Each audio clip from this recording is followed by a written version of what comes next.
Bien, muy buenos días.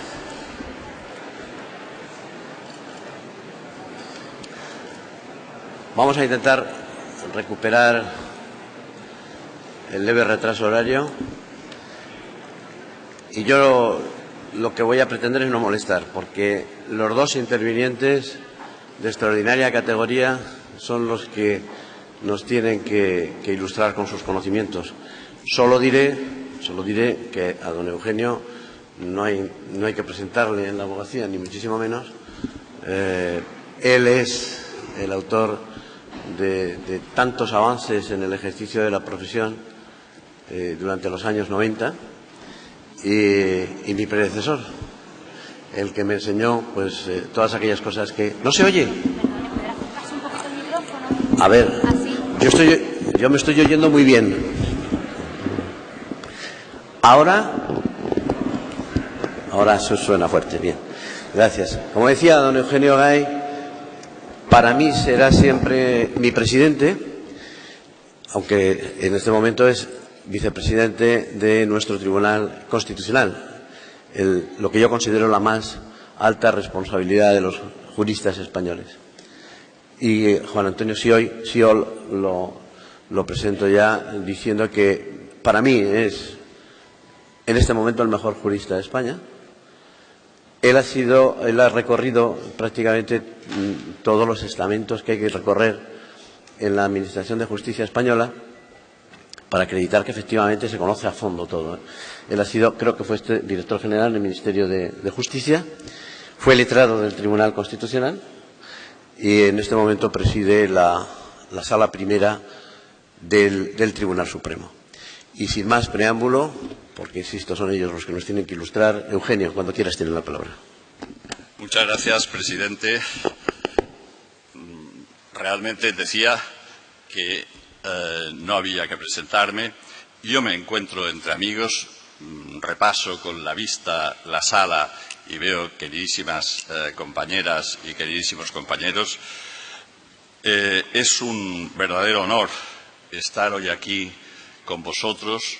Agradecí ayer públicamente en nombre del Tribunal Constitucional la invitación del Consejo General de la Abogacía Española para este acto.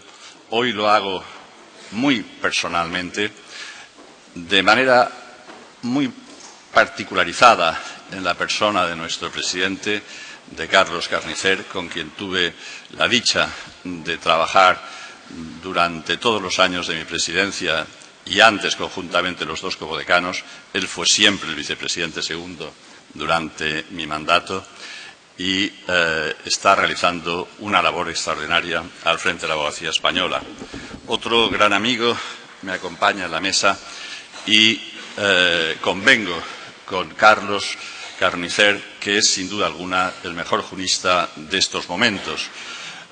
Compañeros que fuimos de la Universidad de Barcelona en la Facultad de Derecho, no de curso, pero sí de promociones, y con el que he tenido pues el placer de coincidir en muchísimas ocasiones. Entre otras de las muchas cosas que se han referido de él, quiero significar y recordar que fue también secretario general del Tribunal Constitucional, además de letrado por oposición del cuerpo de letrados del Tribunal Constitucional. Hoy venía del hotel hacia aquí, pasaba por delante de del monumento y de la esfinge de Columela, un escritor que fue un gran jurista y fue abogado, pero que sobre todo ha pasado a la historia por su magnífico tratado de Re Rústica, que debo decirles que leo y releo desde hace muchos años, todos los veranos, una obra maestra sobre agricultura, sobre las casas de campo, es decir, sobre la convivencia. Y pensaba que de esta ciudad habían salido cosas muy importantes y personas muy importantes. Columela, sin duda alguna, pues es el personaje más antiguo que nació en esta ciudad y que tuvo una influencia enorme en la Roma del siglo I.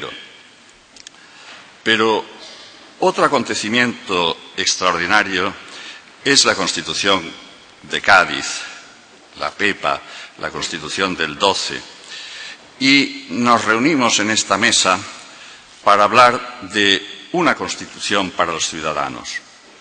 Sin duda alguna, fue un acierto, como decía ayer, que la abogacía eligiera esta preciosa ciudad y este tema de la Constitución de Cádiz para celebrar su bicentenario.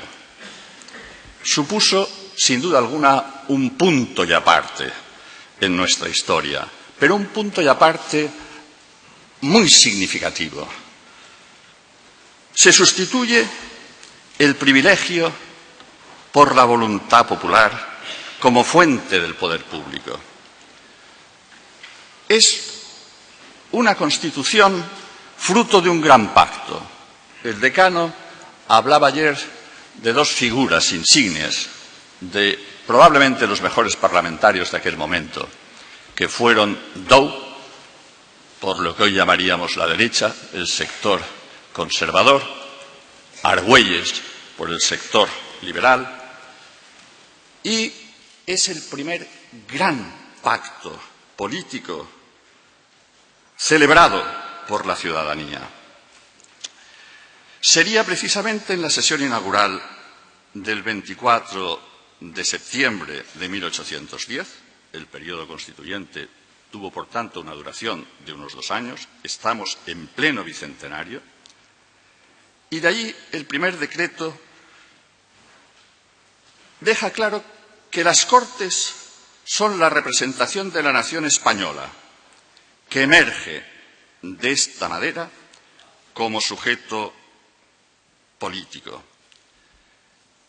Es lo que diría mi compañero de Tribunal Constitucional, Jorge Rodríguez Zapata, el poder constituyente originario, libre de todo vínculo.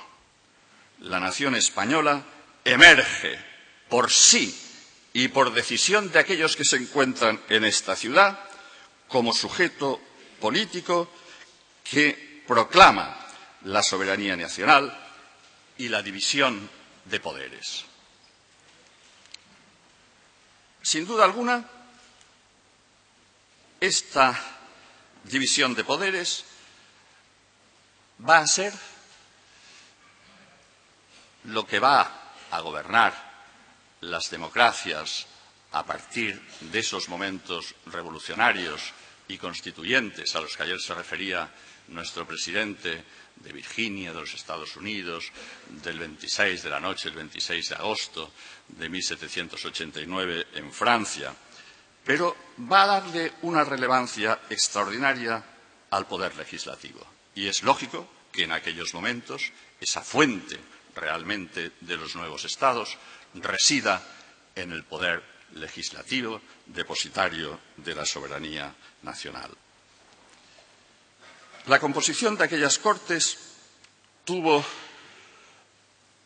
una representación de los estamentos más significativos de aquella sociedad que veía las postrimerías de un régimen que estaba en una situación de guerra, con su territorio nacional invadido y ocupado por una fuerza extranjera, y entre unos 303 o 291 diputados, según Belda y Labra o según Ramón Solís, estaba compuesto fundamentalmente por eclesiásticos y abogados.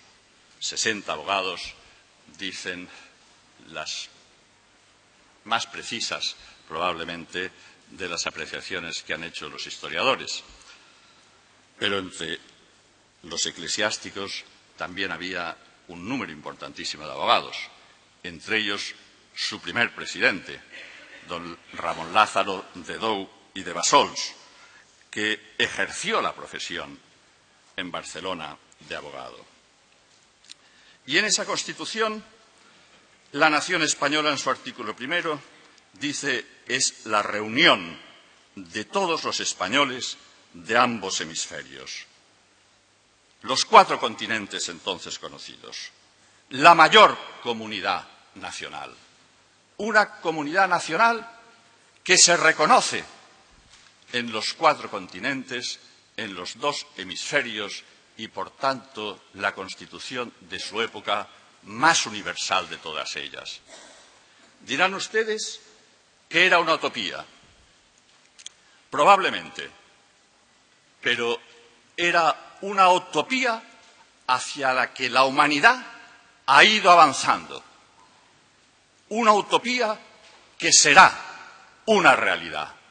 Por tanto, una visión del mundo en el que lo más importante es las personas que conforman esa comunidad, es decir, todos los españoles nacidos en cualquiera de los 4 continentes.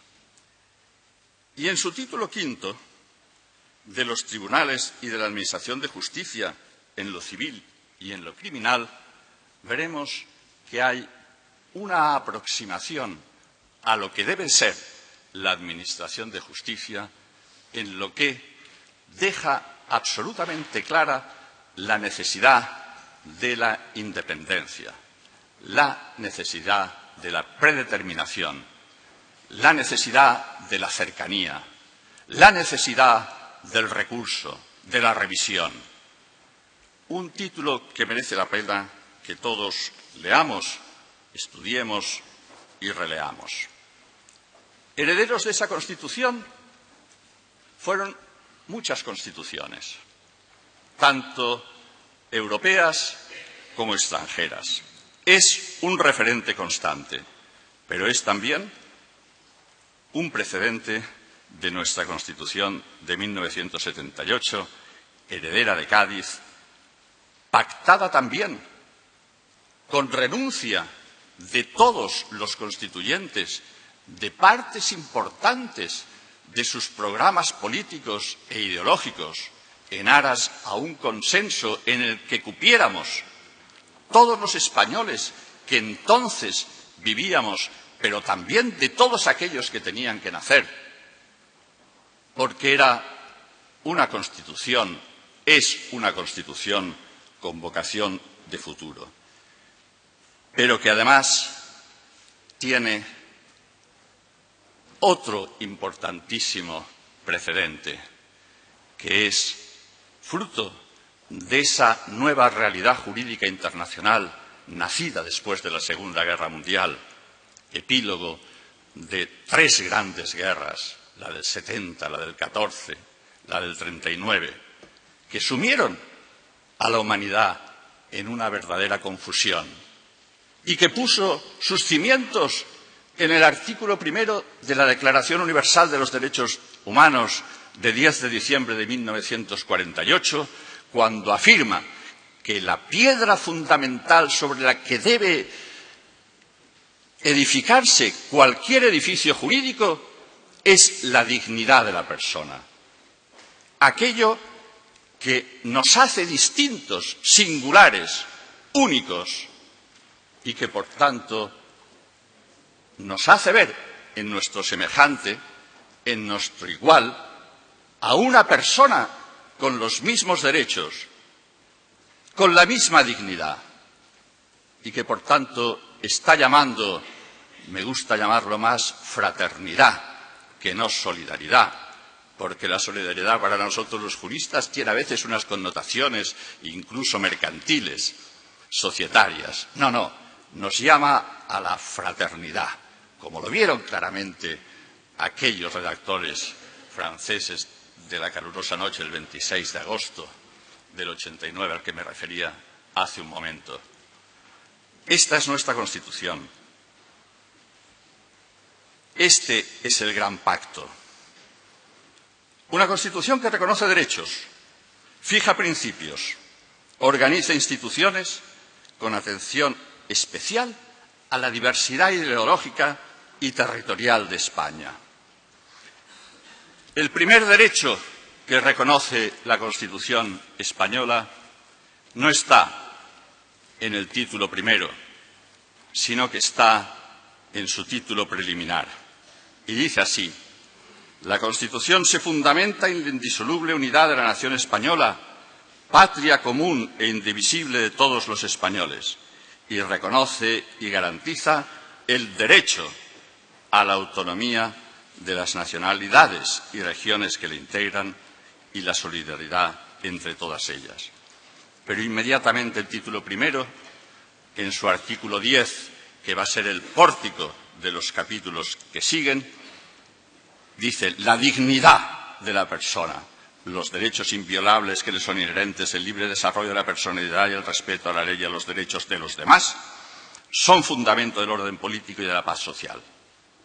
Y el 2 de ese 10, las normas relativas a los derechos fundamentales que van a ser la columna vertebral, que van a ser, sin duda alguna, transversales en toda la Constitución y en todo nuestro ordenamiento jurídico, dice, esas normas relativas a los derechos fundamentales y a las libertades que la Constitución reconoce se interpretarán de conformidad con la Declaración Universal de los Derechos Humanos, declaración, y los tratados y acuerdos internacionales sobre las mismas materias ratificados por España.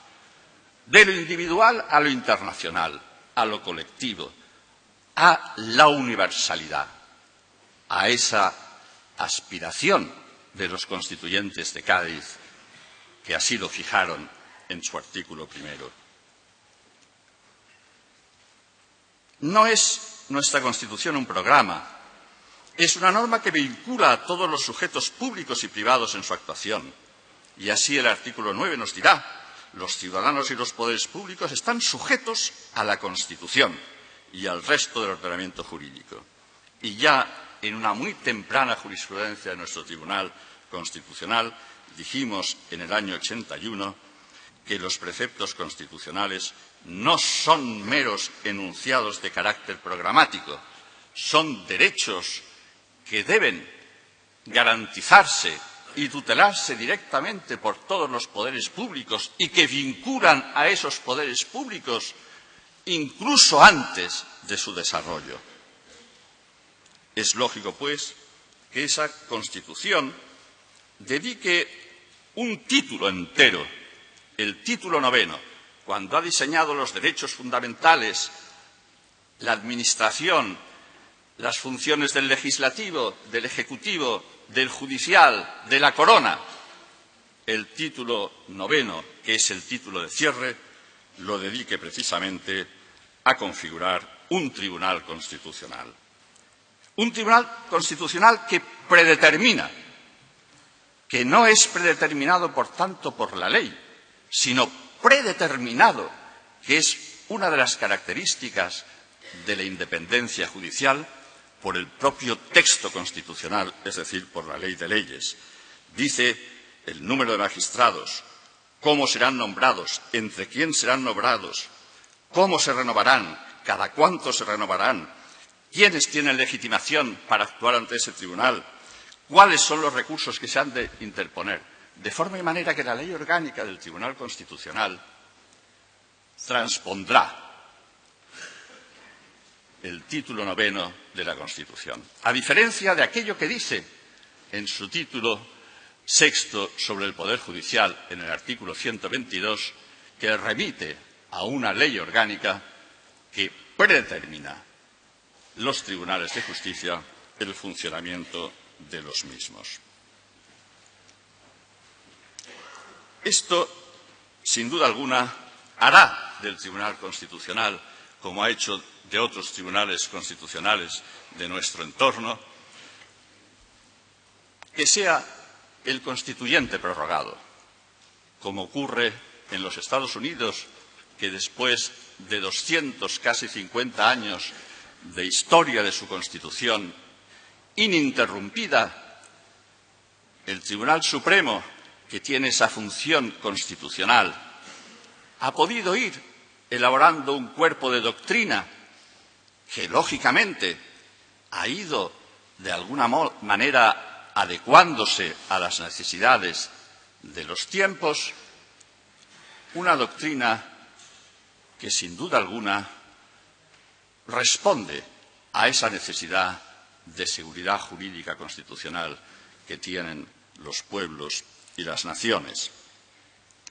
Y cómo el Tribunal Constitucional actúa o de qué manera concreta esa función que le ha sido encomendada por el Constituyente y que ha quedado predeterminada en la Constitución.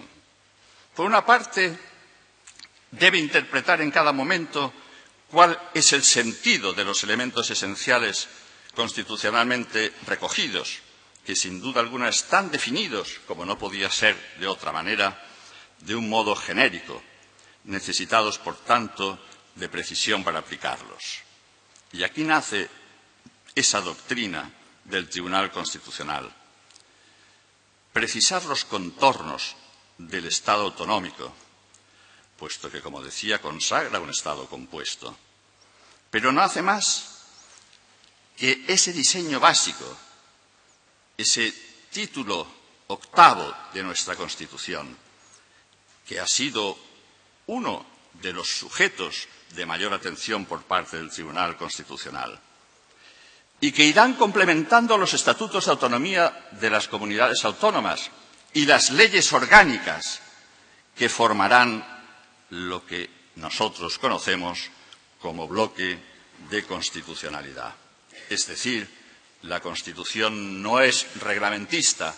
La Constitución, a pesar de tener una eficacia absoluta, estará, sin duda alguna, marcando las líneas de desarrollo que permitan a la sociedad actuar en plena libertad, a quienes tengan la responsabilidad de gobernar y de legislar, a poderlo hacer en ese marco, pero con total libertad, sin cristalizar más que los derechos fundamentales y las grandes líneas por las que deberá discurrir este Estado de Derecho.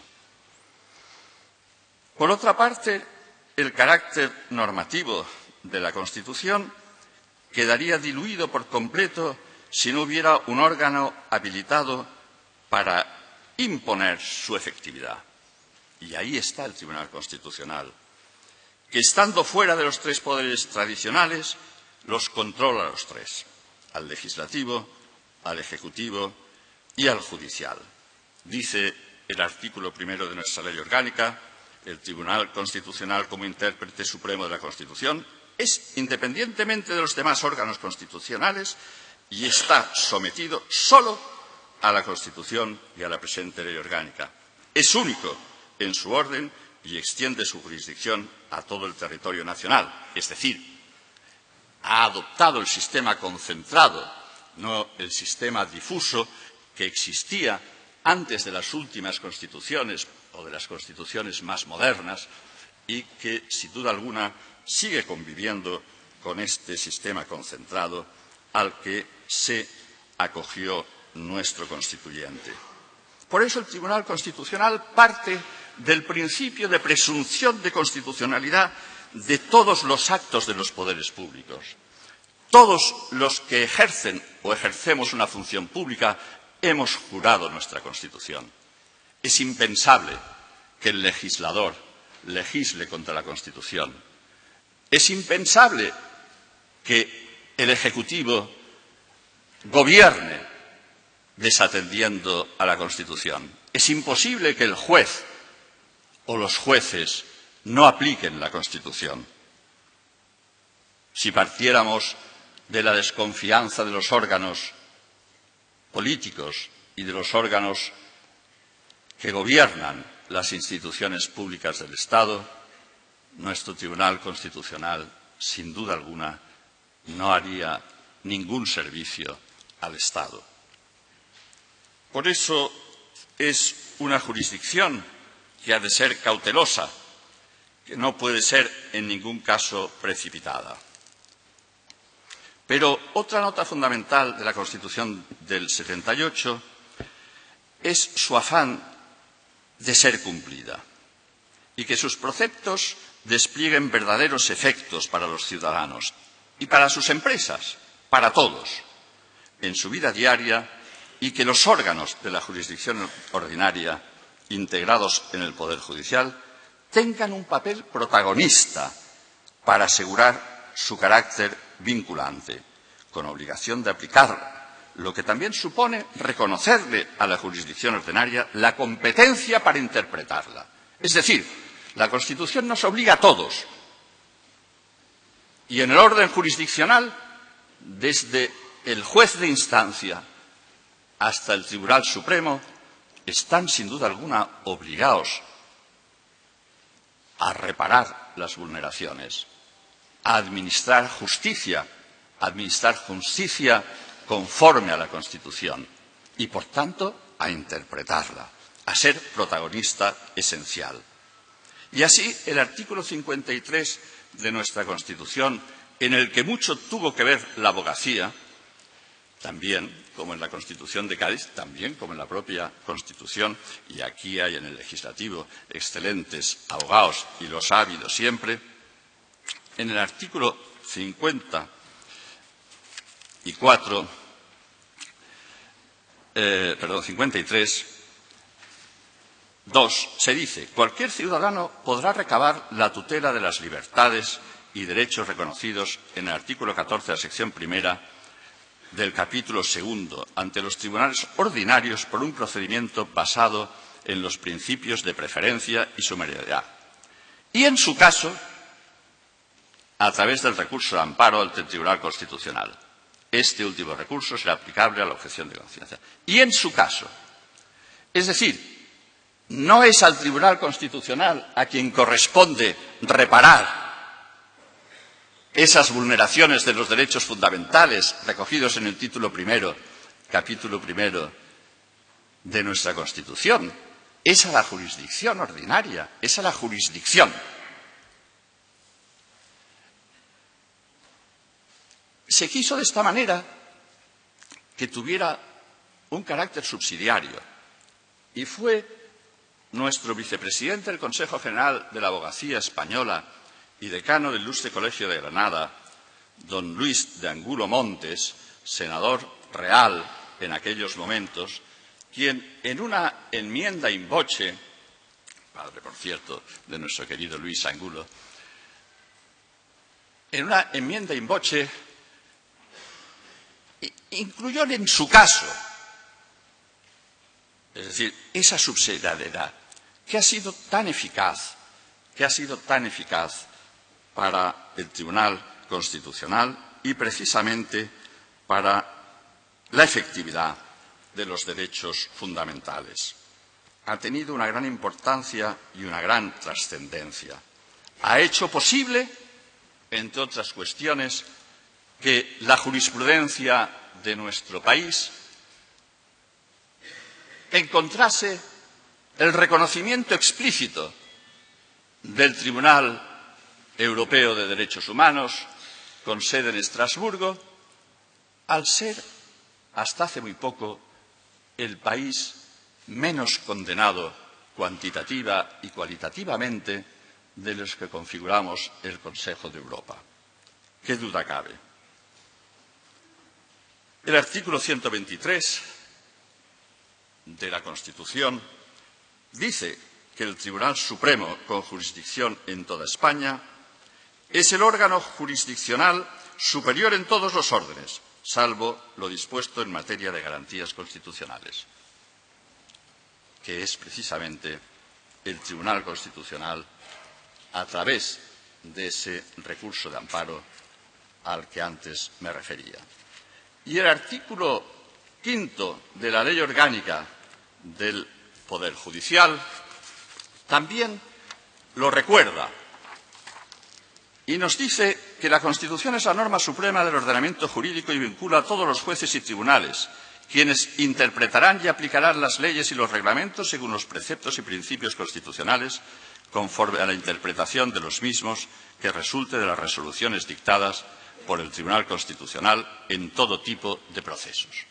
De forma que las resoluciones del Tribunal Constitucional tienen una fuerza vinculante y una fuerza absolutamente erga omnes, no solo en la parte dispositiva, en su fallo, sino en la doctrina y en todo aquello que disponen los fundamentos jurídicos que sustentan el fallo. Creo que es importante tener en cuenta que el recurso de amparo ha sido uno de los instrumentos que significativamente han dado una mayor fuerza a la efectividad de los derechos fundamentales. El ciudadano, el individuo, ha podido dirigirse a un tribunal de su propio Estado para reivindicar la satisfacción de un derecho pretendidamente vulnerado. Y han sido ciertamente muchísimos los recursos de amparo que ha conocido a lo largo de estos más de 30 años el Tribunal Constitucional, en los que ha ido fijando una doctrina que ha seguido la jurisdicción ordinaria y que ha hecho, como les decía al principio, de nuestro país uno de los países más garantistas de los derechos fundamentales. Además, nuestro tribunal conoce, como ustedes saben, de los recursos de inconstitucionalidad contra las leyes o actos con fuerza de ley. Cuando recurre el Gobierno de la Nación, por lo dispuesto en el artículo 161, queda automáticamente suspendido el precepto que pretende recurrir y que pretende declarar su nulidad. Por eso, cuando a veces se da la noticia de que el Tribunal Constitucional ha suspendido una determinada ley o un determinado artículo, olvida que el Tribunal Constitucional no puede de ninguna manera contravenir la Constitución y que ope Constituzione y ex artículo 161 queda automáticamente. El Tribunal Constitucional podrá a los 5 meses revisar esa situación y levantar o mantener la suspensión del precepto. Ahí es cuando el Tribunal Constitucional realmente interviene. Interviene también en los conflictos de competencias entre Estado y comunidades autónomas y entre estas entre sí. Y ha sido muy importante también la doctrina que ha ido elaborando a través de los tiempos. Yo creo que ha dado una seguridad jurídica a nuestro Estado. Y, por supuesto, interviene en las cuestiones de inconstitucionalidad que los órganos jurisdiccionales, y estoy a punto de terminar, tienen sobre las dudas de constitucionalidad de los preceptos que están en nuestro ordenamiento jurídico. Y son también muchísimos los órganos jurisdiccionales, entre ellos el Tribunal Supremo, que se dirigen al Tribunal Constitucional preguntando sobre la constitucionalidad o planteando la cuestión de constitucionalidad sobre un determinado precepto o sobre una determinada ley. Las sentencias, como ustedes saben, tienen ese efecto erga omnes, son de obligado cumplimiento y, sin duda alguna, y esto es lo último que quisiera decir en esta intervención limitada por el tiempo que tenemos, nuestro tribunal está en diálogo también con otros tribunales. No vivimos en una isla, vivimos dentro de un contexto social globalizado. Hoy en día, el Tribunal de Estrasburgo es, sin duda alguna, un tribunal que tiene una incidencia directa sobre nuestra jurisprudencia.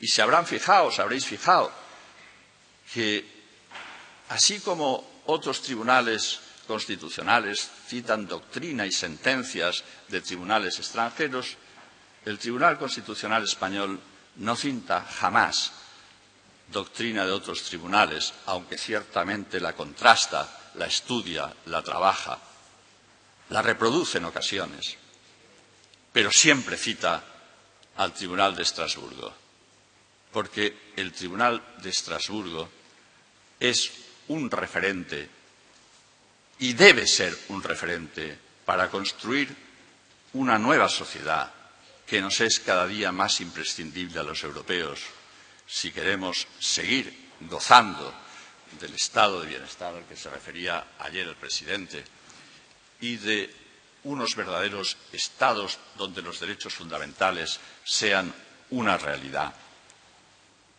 Y por primera vez el Tribunal Constitucional, después de haber reflexionado muchísimo, de haber debatido muchísimo, en un debate, os puedo asegurar, enormemente enriquecedor, ha planteado la primera cuestión de prejudicialidad ante el Tribunal de Justicia de la Unión Europea de Luxemburgo. Algo a lo que los tribunales constitucionales europeos no resistíamos. ¿Cómo puede ser que un tribunal extranjero pueda decirle a un tribunal constitucional, es decir, si actúa conforme al derecho comunitario o no actúa conforme al derecho comunitario, qué autoridad tiene sobre nosotros? Alemania rechazó bruscamente entrar en ese diálogo con el Tribunal Europeo. Hoy en día, Alemania también, su Tribunal Constitucional, está en la misma línea del Tribunal Constitucional español, que inició el Tribunal Constitucional austríaco, el belga, el italiano, y que fueron siguiendo todos los tribunales constitucionales. Porque estamos construyendo una nueva realidad política. No solamente es una moneda, aunque es difícil entender una moneda sin un Estado. Es la única moneda que no tiene Estado. Pero bueno, en cualquier caso, es decir, el mundo del derecho, la realidad del derecho, es algo que nos concierne a todos los que trabajamos en este mundo. Y quisiera terminar diciendo que el papel de los abogados es imprescindible. Puedo aseguraros que sin los abogados no existiría el Tribunal Constitucional. Es verdad que las inadmisiones son muchísimas. Es verdad que en estos momentos inadmitimos mucho más de lo que yo desearía.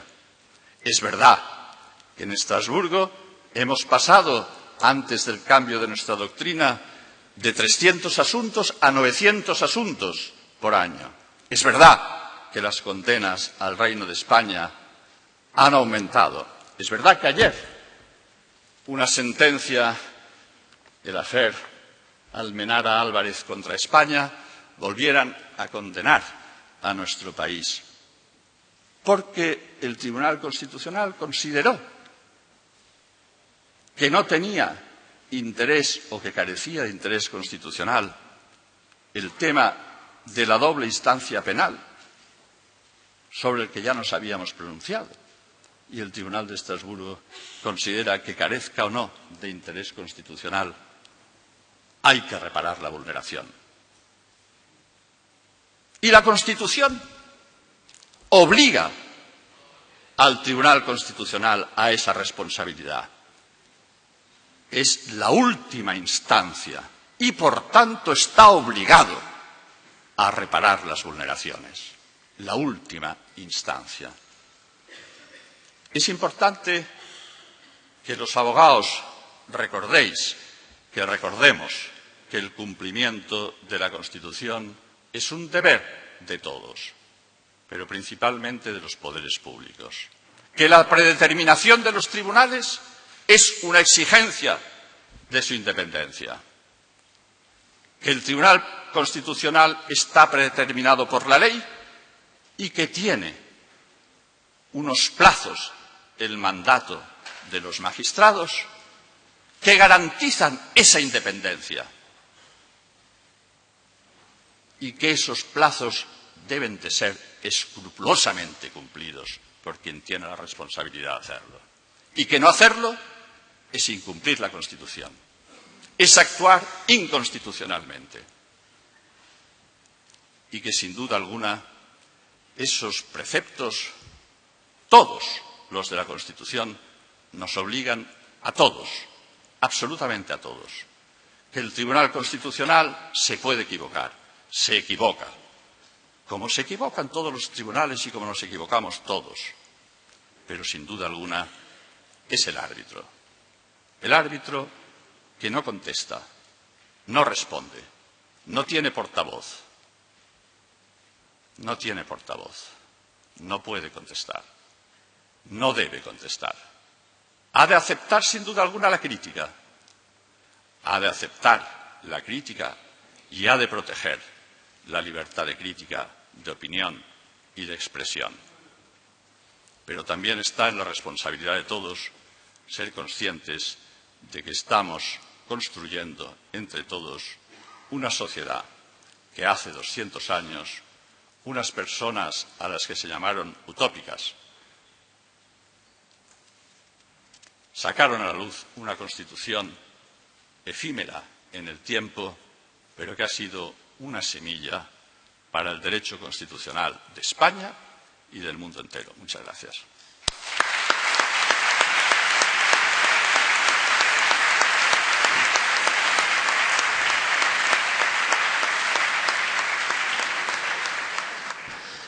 Gracias, Eugenio. Cuando quieras, John.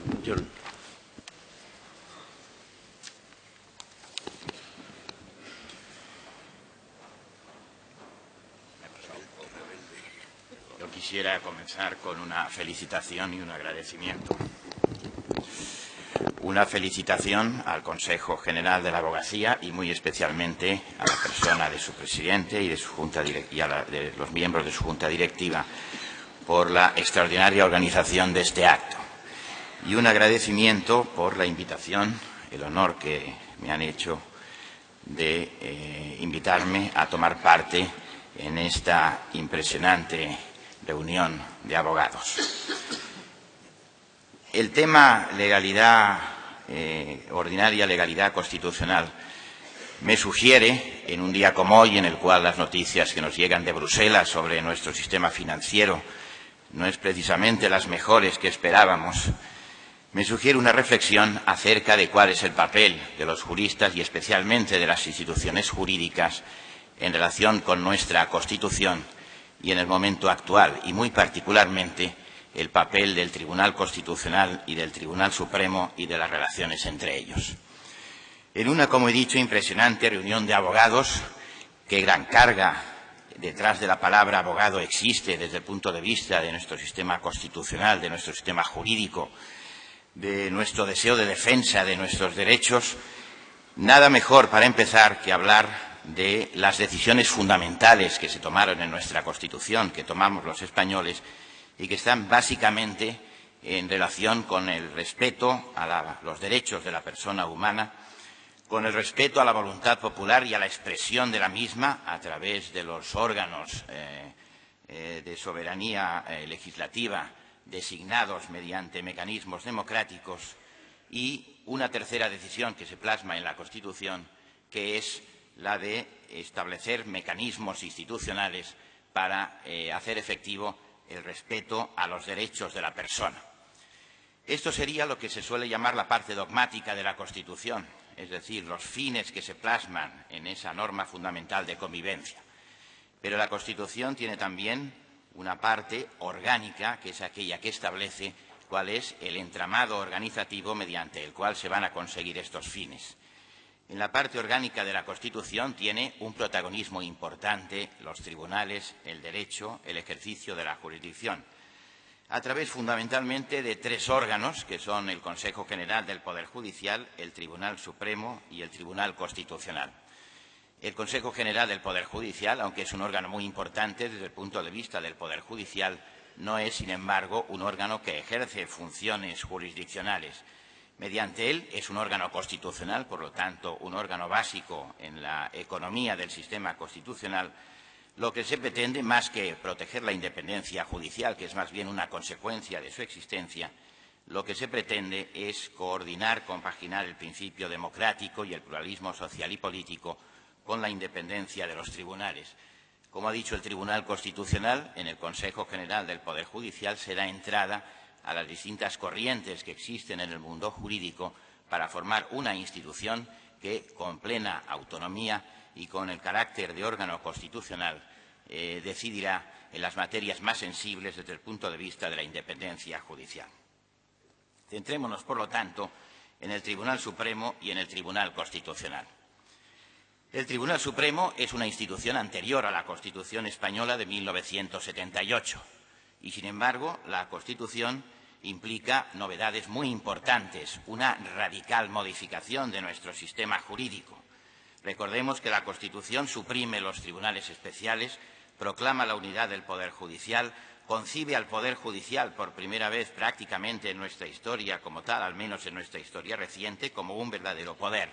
Y, sin embargo, mantiene los mismos tribunales que ya existían con anterioridad.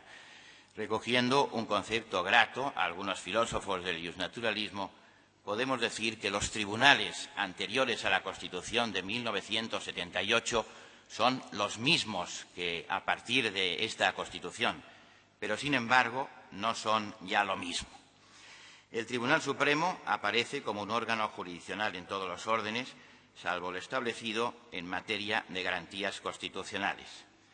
Es un órgano que, sin embargo, no aparece definido en cuanto a su composición y en cuanto a sus funciones en la Constitución de 1978. Es un órgano, por lo tanto, que desde el punto de vista técnico no tiene la naturaleza de órgano constitucional, sino que pertenece a la categoría de los que han sido llamados órganos de relevancia constitucional.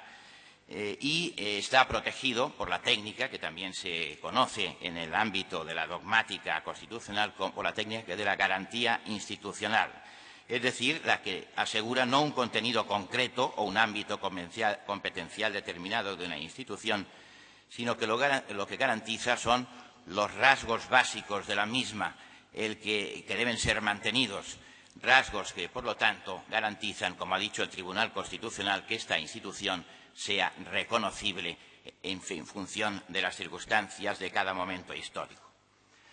¿Por qué razón la Constitución de 1978, a la que sin duda atribuye un papel fundamental al Tribunal Supremo, puesto que ha dicho que lo configura como órgano jurisdiccional superior, excepto en materia de garantías constitucionales, y dice en todos los órdenes, ¿por qué razón no lo concibe como un órgano constitucional?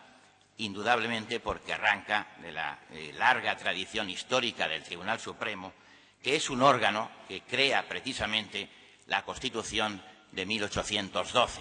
Es el órgano capital, desde el punto de vista jurídico, en la Constitución de 1812.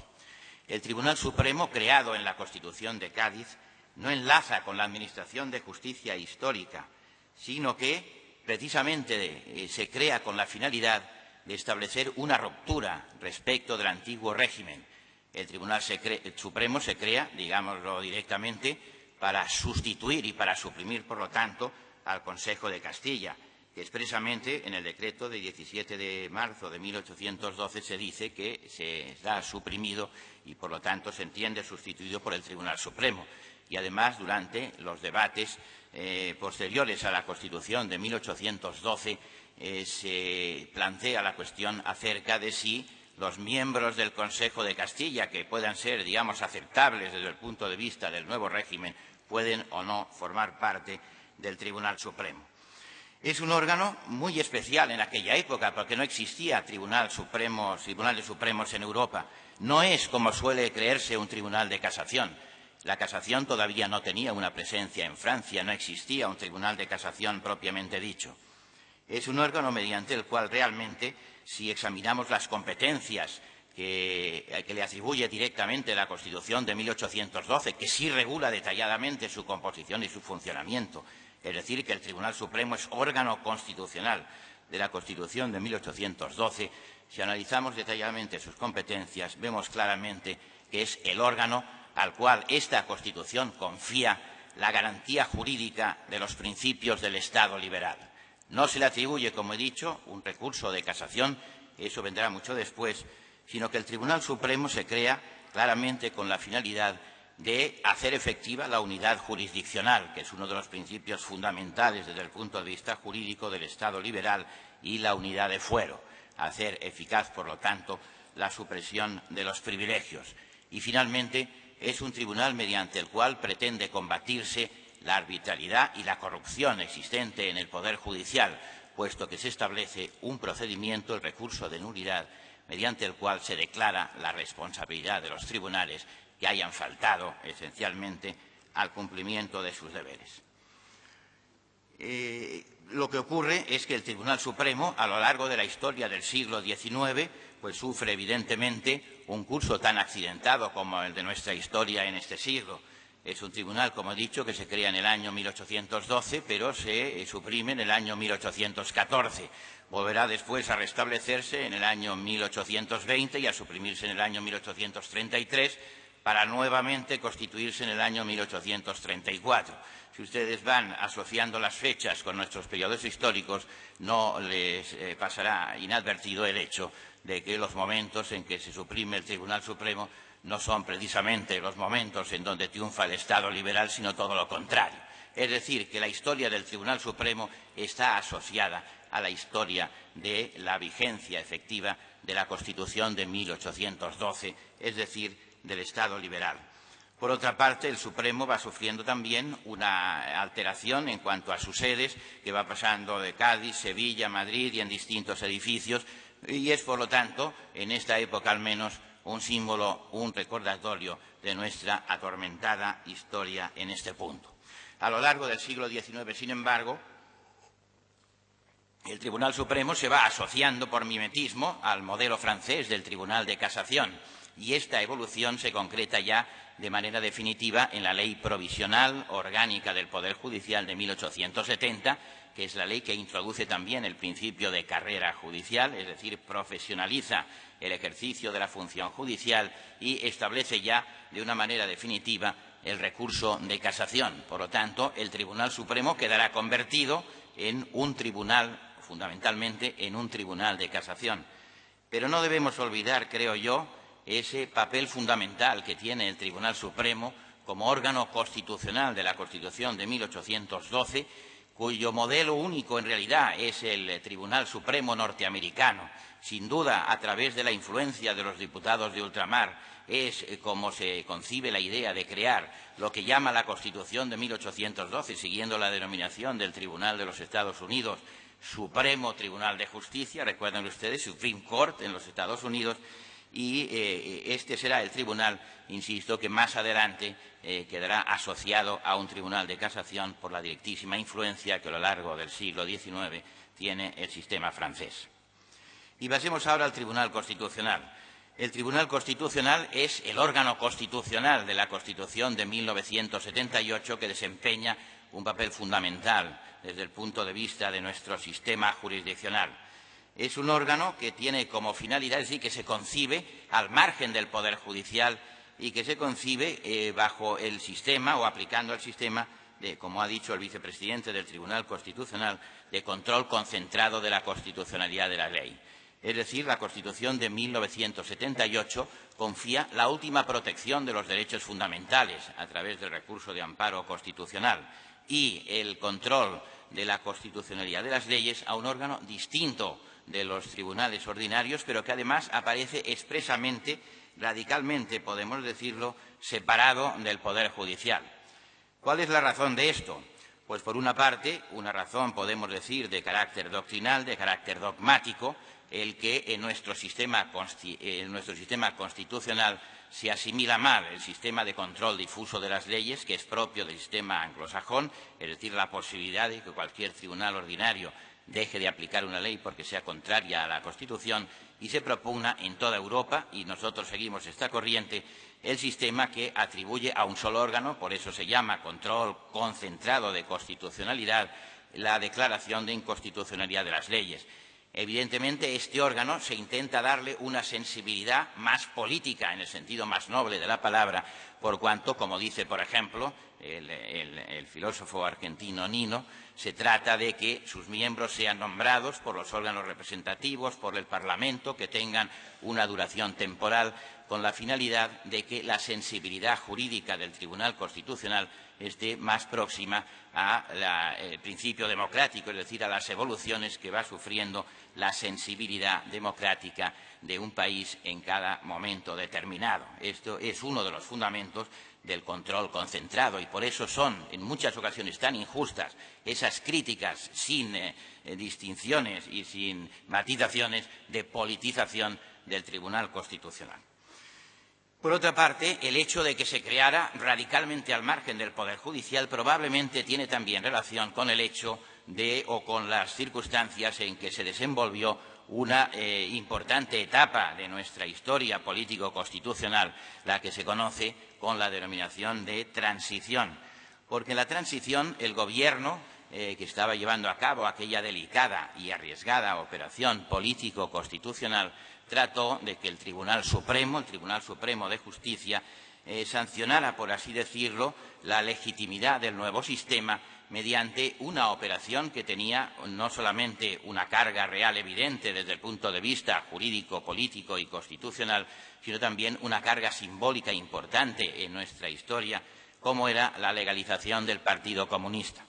Para esto, el Gobierno de la época lo que hizo fue atenerse al principio que había seguido la jurisprudencia hasta entonces de manera absolutamente cerrada y sin excepciones, sin brechas, que era el sometimiento al imperio de la ley y que venía de esa tradición de la Revolución Francesa, en donde la ley, por dogma, representa la justicia, representa, por lo tanto, un presupuesto que no puede ser de carácter concluyente, que no puede, por lo tanto, ser modificado ni puesto en cuestión por los tribunales. El Tribunal Supremo había declarado siempre hasta entonces que los tribunales ordinarios incondicionalmente debían aplicar la ley y que no cabía, por lo tanto, un control de la ley en virtud de principios superiores. Lo que hizo el Gobierno de aquella época, el Gobierno presidido por el presidente Suárez, fue entonces aprobar un decreto ley en el cual prácticamente se establecía que el Tribunal Supremo debía legalizar cualquier partido que presentase unos estatutos que fueran adecuados a los principios jurídicos básicos desde el punto de vista constitucional, aunque todavía no se había promulgado la Constitución, y careciera de implicaciones o antecedentes desde el punto de vista penal. Con lo cual, prácticamente, si los estatutos que se presentaban eran, por así decirlo, limpios, el Tribunal Supremo, sin que existiera previamente una decisión por parte del Gobierno, tenía que, aplicando el decreto ley, casi de manera automática, legalizar al partido correspondiente, que en este caso era el Partido Comunista. Sin embargo, en un auto de la Sala Cuarta del Tribunal Supremo, y después de un proceloso discurrir del proceso durante meses, incluso con fallecimiento de algunos de los magistrados, incluso del presidente de la Sala Cuarta, se dice que probablemente también en relación con la tensión que producía la importancia del asunto, al final, en un auto de 1 de abril de 1977, declaró la falta de jurisdicción de la Sala para conocer, decía, de las presentes actuaciones relativas a la inscripción en el registro de las acciones políticas de la promovida con la denominación de Partido Comunista de España. ¿Y cuál era la razón que daba el Tribunal Supremo?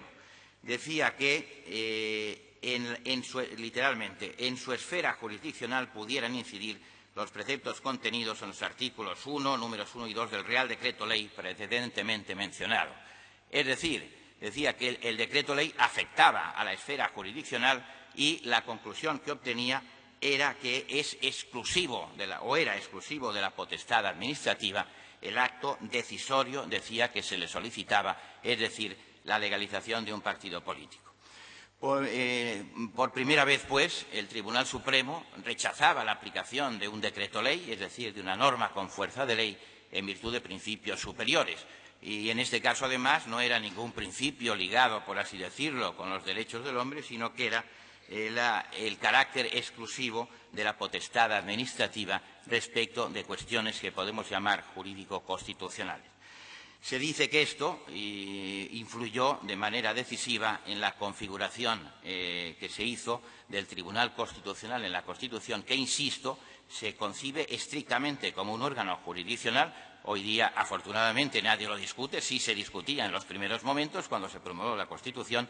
Nadie discute que el Tribunal Constitucional es un órgano jurisdiccional, pero, sin embargo, es un órgano al cual se le separa completamente del Poder Judicial. No está sometido a las potestades del Consejo General del Poder Judicial, ni siquiera forma parte del Poder Judicial, está regulado en un título distinto, aunque obviamente sí que en términos muy amplios es difícil negar que el Tribunal Constitucional forma parte, por así decirlo, del Poder Judicial, tal como se entiende en los países de nuestra cultura jurídica.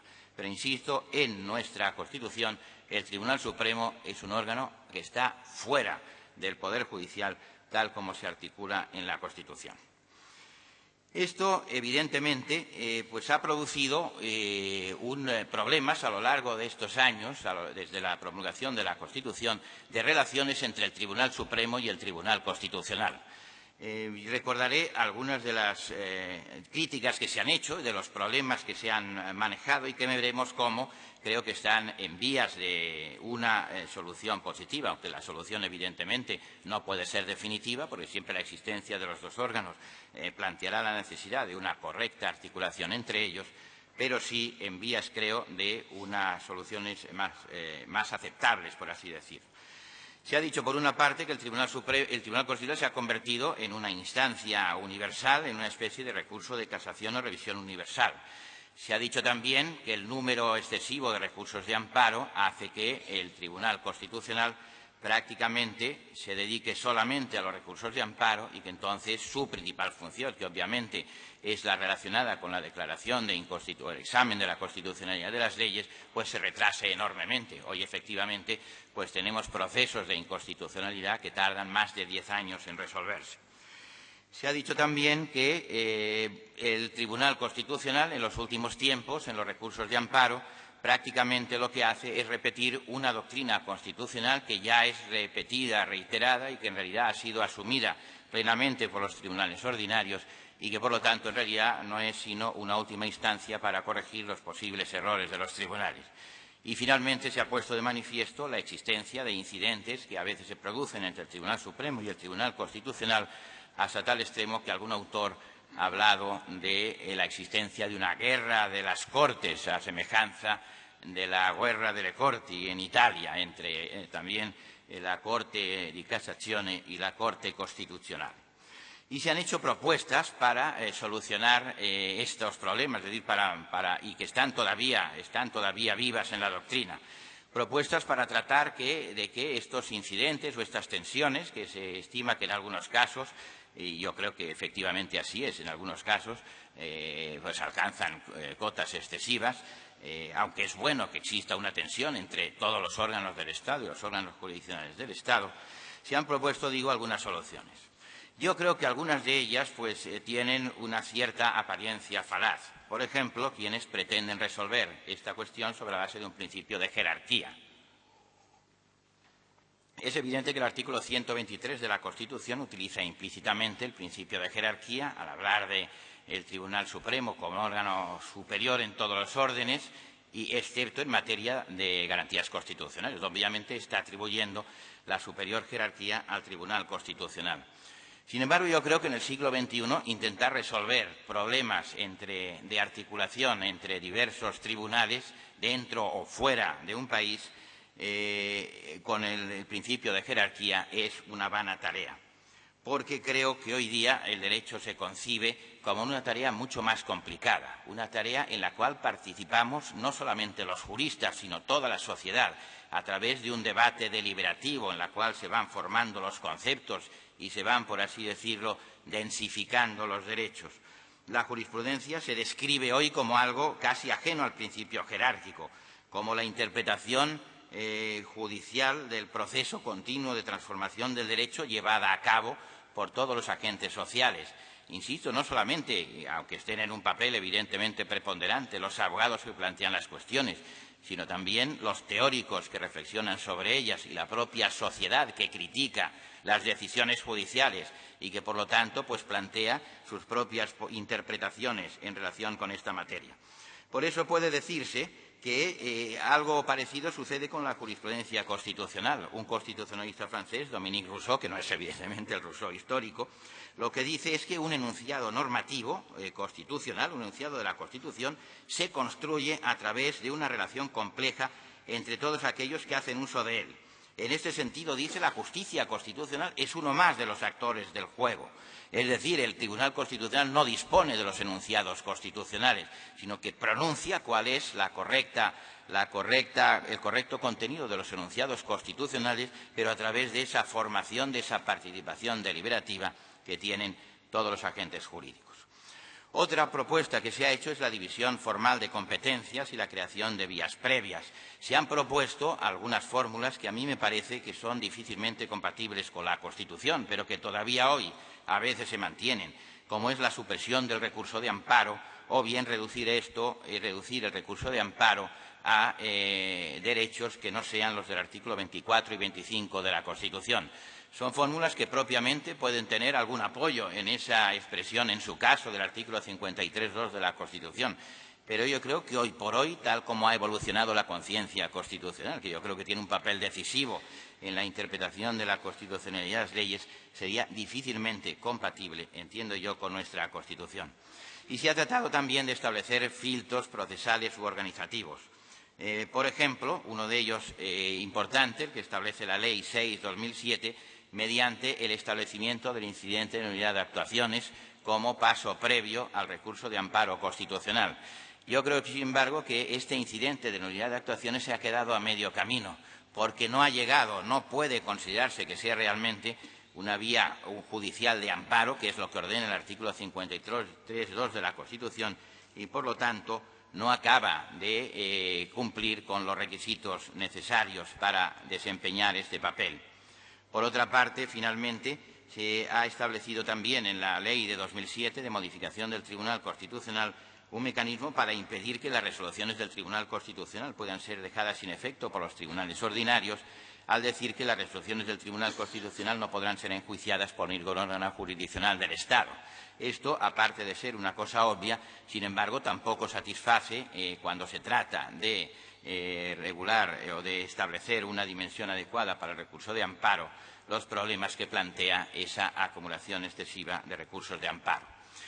Otra posición que se ha mantenido y que además recientemente ha salido a la luz, sobre todo como consecuencia de las decisiones del Tribunal Constitucional en relación con la legalización de la agrupación electoral Bildu, es la propuesta entre distinción de hechos y de derecho. El artículo 44 de la Ley Orgánica del Tribunal Constitucional dice que uno de los requisitos para que sea admisible el recurso de amparo constitucional contra decisiones judiciales es que la violación del derecho a libertad sea imputable de modo inmediato y directo a una acción o omisión del órgano judicial, y aquí me lo importante, con independencia de los hechos que dieron lugar al proceso en que aquellas se produjeron, acerca de los que en ningún caso entrará a conocer el Tribunal Constitucional. Y en muchas ocasiones se acusa al Tribunal Constitucional de entrar en los hechos. Debían haber ustedes respetado la decisión del Tribunal Ordinario, porque ustedes no pueden entrar en los hechos, solamente pueden resolver sobre el derecho. Yo les contestaré con una declaración que hace habitualmente la Sala Primera del Tribunal Supremo cuando examina recursos en los cuales están en juego derechos fundamentales. La Sala Primera del Tribunal Supremo, no en una, sino en muchas sentencias, ha dicho y dice lo siguiente: cuando la resolución del recurso de casación afecta a derechos fundamentales, como ocurre en el caso examinado con el derecho al honor y la libertad de información, esta Sala no puede partir de una incondicional aceptación de las conclusiones probatorias obtenidas por las sentencias de instancia, sino que debe realizar, asumiendo una tarea de calificación jurídica, una valoración de los hechos en todos aquellos extremos relevantes para apreciar la posible infracción de los derechos fundamentales alegados. Esto lo dice el Tribunal Supremo en relación con el recurso de casación, que es un recurso que, como ustedes saben, no permite entrar en el examen de los hechos y, por lo tanto, parece que el propio Tribunal Supremo reconoce que, cuando está en juego un derecho fundamental, no puede partirse de una distinción radical entre hechos y derechos, porque esto podría suponer el desconocer la virtualidad que tiene el derecho fundamental puesto en cuestión o acerca de cuya vulneración se solicita protección ante los tribunales. Otra propuesta ha sido la de distinguir entre legalidad ordinaria y constitucional. Esta distinción, sobre la cual se ha insistido mucho, ha habido una época en la cual doctrinalmente se insistía muchísimo en esto, pues tiene toda la apariencia de dejarse llevar excesivamente del formalismo. Son estos conceptos que la práctica nos demuestra que sirven una vez que hemos llegado a la conclusión. Es decir, cuando hemos llegado a una determinada conclusión, normalmente por un procedimiento intuitivo, luego la justificamos mediante la aplicación del concepto correspondiente. Primero decimos si la materia es de legalidad ordinaria o constitucional, y una vez hemos llegado a la conclusión, entonces decimos que es de legalidad constitucional o legalidad ordinaria por esta razón. Yo creo, por lo tanto, que es un concepto que difícilmente puede aplicarse si no es incurriendo en un vicio lógico clásico, que es el de la petición de principio. Por lo tanto, las soluciones que se han propuesto para tratar de distinguir lo que son temas de legalidad ordinaria y legalidad constitucional, por ejemplo, diciendo cuándo el Tribunal Constitucional puede aplicar ese canon de racionalidad reforzada o si debe aplicar un canon de racionalidad lógica, es decir, examinar si las decisiones de los tribunales ordinarios son razonables desde el punto de vista jurídico, desde el punto de vista lógico, hasta dónde llega la apreciación de la arbitrariedad, creo que son conceptos que difícilmente pueden establecer una distinción clásica, una distinción efectiva. Asimismo, otra solución que se ha propuesto es la imputación, es decir, la de imputar a las leyes aquellas vulneraciones de los derechos fundamentales llevadas a cabo, en este caso, por el Tribunal Supremo. Es decir, el Tribunal Supremo tiene facultades para la interpretación de la ley. Cuando el Tribunal Supremo interpreta la ley de una forma que supone una vulneración de un derecho fundamental, hay que cargarle a la ley esta vulneración y, por lo tanto, entender que es la ley la que debe ser declarada inconstitucional. Este, sin más, es el sistema que se sigue en Italia, donde la Corte Constitucional no tiene facultades de amparo, sino que lo que hace es declarar inconstitucionales determinadas interpretaciones de las leyes efectuadas por la Corte de Casación, y para hablar de la falta o de la probablemente carácter insatisfactorio de esta fórmula, basta con decir que fue en Italia donde se acuñó el concepto guerra delle corti. Y finalmente yo creo que hay un procedimiento muy eficaz que yo creo que puede desempeñar un papel muy importante, que es el del cerciorario, es decir, atribuir al Tribunal Constitucional la facultad de seleccionar los asuntos, que creo además que es un principio que debe funcionar también para el Tribunal Supremo, porque es un principio que funciona en todos los tribunales superiores del mundo, con mayor o con menor alcance, que evidentemente tiene su origen en el mundo anglosajón, pero que se está trasladando prácticamente a todos los tribunales, entre otras cosas porque es la única forma que se ha demostrado eficaz de controlar una avalancha insoportable de asuntos. Porque este es el principio que ha introducido la Ley Orgánica 6 del año 2007. Todavía no nos hemos dado cuenta de la importancia que tiene esta ley, la modificación que hace el artículo 50, cuando dice que el tribunal, la sección por unanimidad, acordará mediante providencia la admisión del recurso solamente, y esta palabra es muy importante, solamente el Tribunal Constitucional acordará admisión cuando concurran todos los siguientes requisitos. Por lo tanto, tiene que concurrir necesariamente este requisito: que el contenido del recurso justifique una decisión sobre el fondo por parte del Tribunal Constitucional en razón de su especial trascendencia constitucional, que se apreciará atendiendo a su importancia para la interpretación de la Constitución, para su aplicación, para su general eficacia y para la determinación del contenido y alcance de los derechos fundamentales. ¿Esto qué quiere decir? Pues para saber lo que quiere decir esto y la enorme importancia que tiene, tenemos que ir a la sentencia del Pleno de 25 de junio del año 2009, que dice que el que interpone el recurso de amparo tiene que, es decir, no solamente basta con que el recurso tenga importancia constitucional, esta trascendental importancia constitucional o especial trascendencia constitucional, sino que lo tiene que justificar la parte.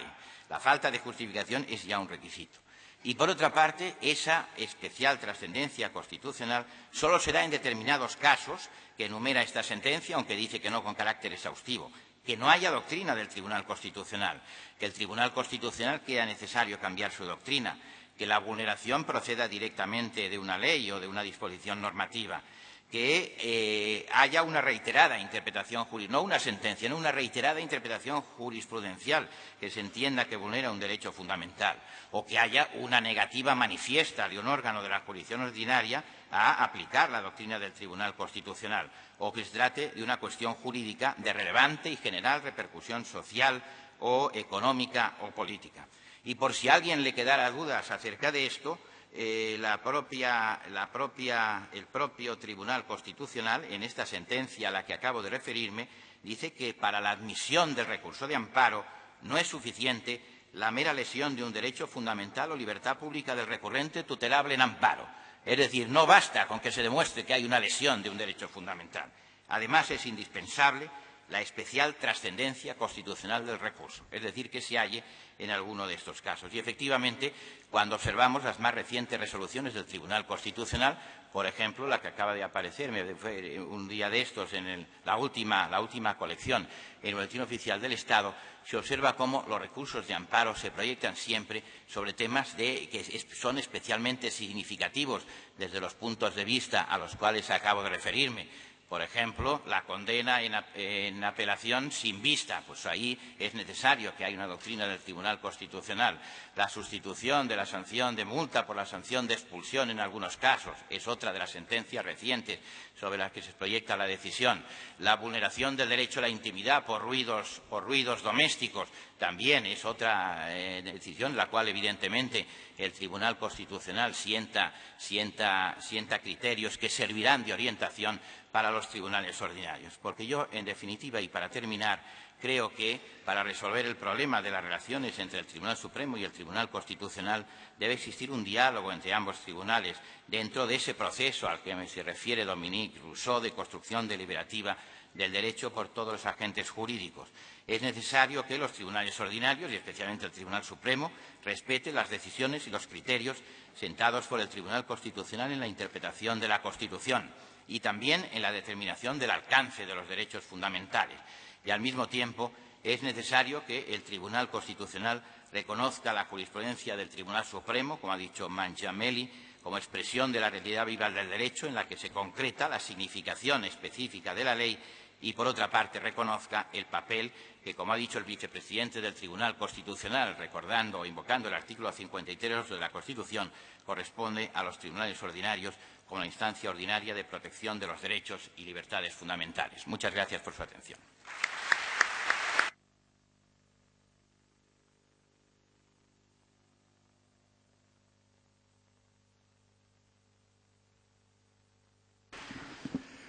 Bien, hemos entrado con fuerza en los temas del Congreso. Vamos a intentar ir recuperando tiempo. Damos 25 minutos de pausa café. Muchas gracias, Eugenio. Muchas gracias, Juan, también.